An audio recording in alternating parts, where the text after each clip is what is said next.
श्रद्धाशील बंधुओं एवं श्रद्धाशील बहनों, चातुर्मास की मंगल वेला चल रही है। चातुर्मास धर्म ध्यान की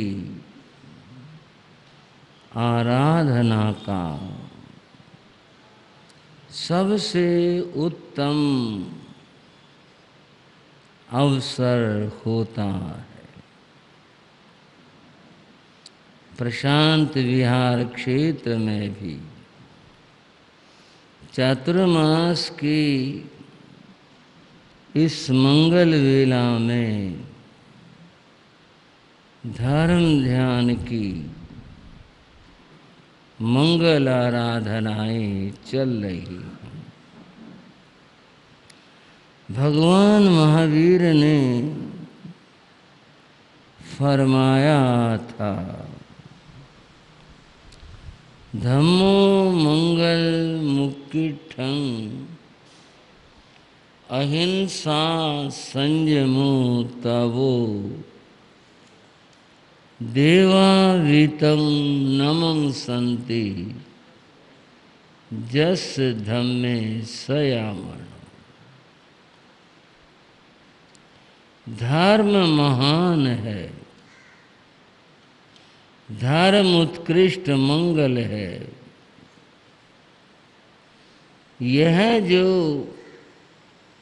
महान धर्म है, उत्कृष्ट है, यह 3 रूपों में पाया जाता है। अहिंसा, संयम और तप। अहिंसा किसी भी जीव को सताना नहीं, दुख नहीं देना, पीड़ा नहीं पहुंचाना, यह अहिंसा है। दूसरी बात कही संयम। संयम है अपने इंद्रियों का निग्रह है, इंद्रियों को काबू में रखना। इस संयम से जीवन में नए पापों का आगमन नहीं होता और पाप फिर नहीं आते। जो पहले किए हुए पाप या कर्म हैं, पूर्व जन्मों में अथवा वर्तमान जन्म में जब ज्ञान नहीं था, उस अवस्था में उन पापों का क्या समाधान हो? भगवान ने फरमाया, तवेण परिशुद्धयि। तप के द्वारा कर्मों की निर्जरा होती है, आत्मा शुद्धि पावन और पवित्र बनती है। वह जो प्रश्न था कि पहले के किए हुए कर्मों का क्या समाधान है, वो समाधान यह है कि तप के द्वारा, तप आराधना से कर्मों का क्षय होता है परिशुद्धई आत्मा शुद्ध, निर्मल और पवित्र होती है। भगवान ने और भी फरमाया, अपनी देशना में कहा, तव सा धुणई पुराण पावगम। तप के द्वारा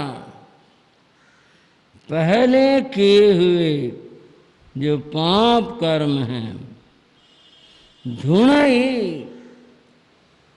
उनको धुन देता है, आत्मा उड़ा देता है।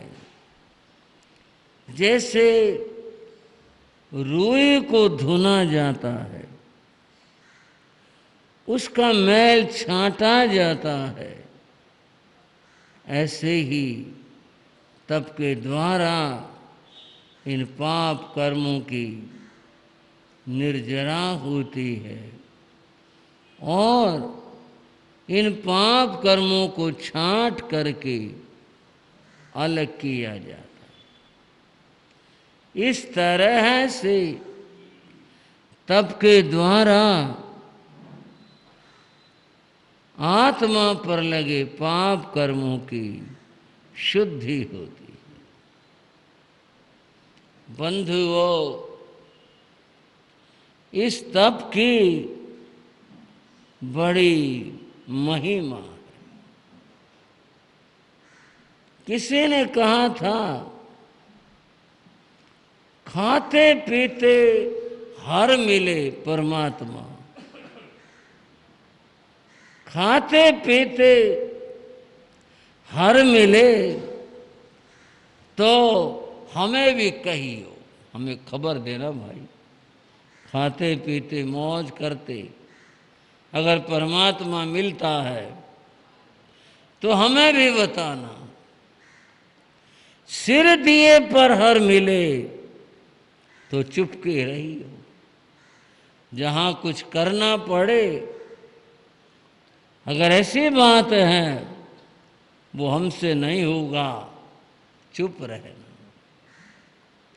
भाई, इसका अर्थ है, अगर यूं खाते पीते ऐश आराम संसार सुख भोगते हुए परमात्मा मिलता तो ये सारी दुनिया मोक्ष में चली गई होती।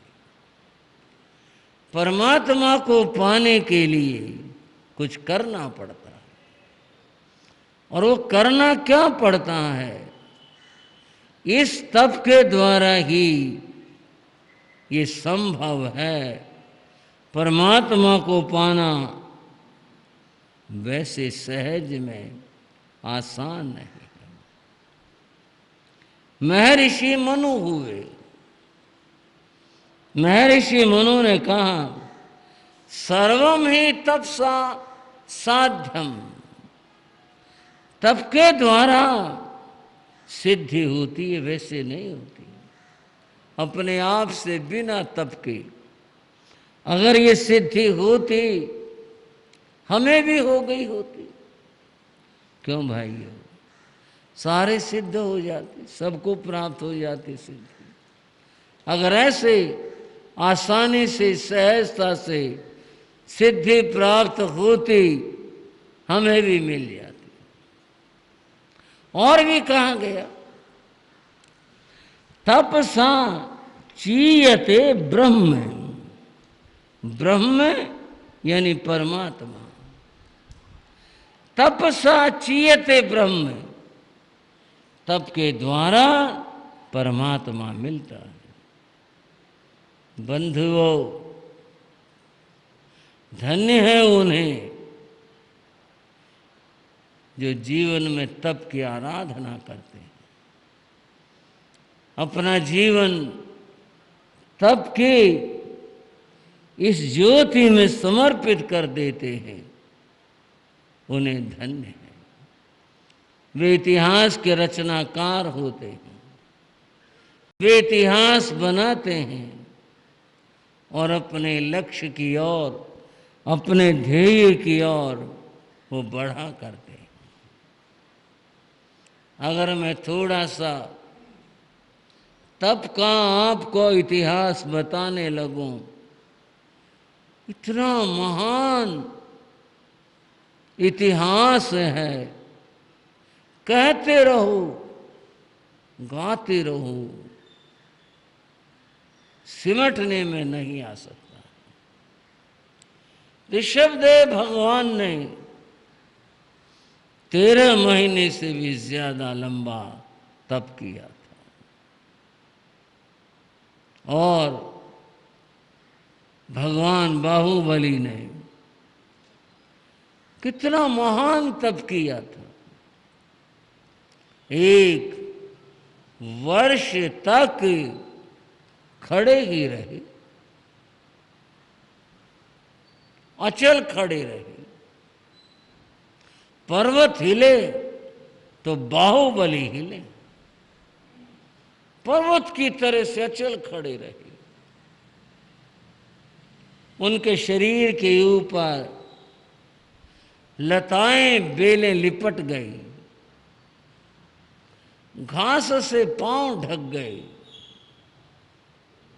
सिर पर पक्षियों ने घोंसला बना लिया, और पक्षी आते कंधों पर बैठते, अपनी चोंच रगड़ते उड़ जाते। और मैंने कहा पर्वत हिले तो बाहुबली हिले। जंगल के पशु वहां से गुजरते देखते, वो तो उन्हें आदमी नहीं समझते थे। जैसे और स्थानों होते हैं, ठूंठ होते हैं, कोई सूखा पेड़ होता है, वे तो ये समझते थे, और इसलिए आकर के उनके शरीर से अपना शरीर खुजाने लगते, रगड़ने लगते। बाहुबली अचल खड़े रहे। कितनी महान तपस्या की, कितनी अद्भुत तपस्या की। एक बार राजा श्रेणिक भगवान महावीर के दर्शनों को आया था। उसने दर्शन की, संतों के दर्शन की। राजा के मन में न जाने क्या भाव आया। वह भगवान से बोला, भगवान आपके मुनि संघ में इतने संत हैं, इन सारे संतों में सबसे महान संत कौन सा है? ये सवाल है तो बड़ा विचित्र सा, और हम तो यही कहते हैं, सारे संत मोतियों की माला के मोती के समान है। सभी का जीवन दमकता हुआ है, सभी महान हैं, और ये कहना इनमें कौन महान है बड़ा मुश्किल है। पर भगवान तो केवल ज्ञानी थे, सर्वज्ञ थे। उनके लिए किसी को तौल लेना कोई बड़ी बात नहीं थी, तो देख ही रहे थे प्रत्यक्ष। तब प्रभु ने कहा, श्रेणिक मेरा धन्ना नाम का जो अणगार है, साधु है, वह सबसे घोर तपस्वी है। यहां देखने की बात है कि यहां भी तपस्वी का नाम आया। जो धन्ना नाम का साधु अणगार है, वह सारे साधुओं में, सब में उसकी तपस्या, उसकी साधना बड़ी महान है। न जाने कितने गीत रचे गए इसी बात को लेकर के, और कहा गया धन्यो अणगार, धन्य है उस साधु को, उस अणगार को जिसकी प्रशंसा स्वयं भगवान ने सर्वज्ञ महाप्रभु ने की धन्य है। कितनी बड़ी और महान उनकी तपस्या रही होगी। भाइयों, मैं यही कह रहा था, कर्म निर्जरा का जो साधन है वह तप है, आत्मशुद्धि का साधन तप है, आत्म कल्याण का साधन तप है। इसलिए जो भी तप आराधना करते हैं वे अपनी आत्मा का कल्याण करते हैं, अपने जीवन को धन्य करते हैं। भगवान महावीर के पूर्व भवों की चर्चा, पहले के जन्मों की चर्चा आती है। उसमें इनका एक जन्म हुआ था, नंदन मुनि के रूप में। राजकुमार थे, फिर मुनि हो गए थे, तो उसको नंदन भाव कहते हैं या नंदन मुनि भाव कहते हैं। उस भाव में नंदन मुनि ने कितनी तपस्या की, कितनी महान तपस्या की। 11 लाख मास खमन तप करने का उल्लेख प्राप्त होता है।